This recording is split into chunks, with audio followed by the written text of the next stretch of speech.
Un oxydant, en gagnant des électrons, va se transformer en réducteur. Cette transformation va être modélisée par une demi-équation électronique. Électronique, électron. Une méthode pour équilibrer correctement une demi-équation électronique. Allez, c'est parti. Comment équilibrer une demi-équation électronique? On va prendre l'exemple de l'ion MnO4- qui se transforme en ion Mn2+. Pour équilibrer une demi-équation électronique, 4 étapes.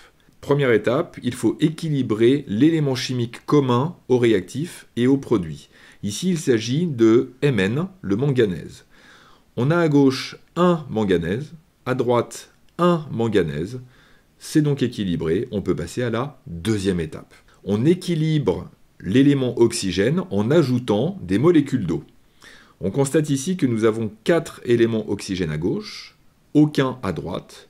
Il en manque donc 4 ici. Je vais rajouter 4 molécules d'eau. Ainsi, j'ai bien 4 éléments oxygène à droite, 4 éléments oxygène à gauche. L'oxygène est équilibré. Je passe à la troisième étape.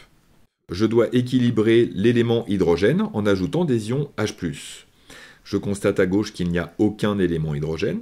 Par contre, à droite, j'en ai 4 fois 2, c'est-à-dire 8 éléments hydrogène. Il m'en manque 8 à gauche. Je vais rajouter 8 H+. Enfin, quatrième étape, j'équilibre les charges électriques en ajoutant des électrons, puisqu'on est dans une réaction d'oxydoréduction. J'ai ici une charge négative, 8 charges positives. Cela veut donc dire que j'ai au total 7 charges positives à gauche. À droite, j'ai 2 charges positives. J'ai donc une différence de 5 charges électriques, c'est-à-dire qu'il va falloir que j'ajoute 5 électrons. Si je rajoute 5 électrons, je vais bien avoir 7 moins 5, c'est-à-dire 2 charges positives à gauche et 2 charges positives à droite. Cette demi-équation est donc équilibrée. Et cette méthode marche pour toutes les demi-équations électroniques. C'est bon, vous avez compris? Non? Ah bah tant pis.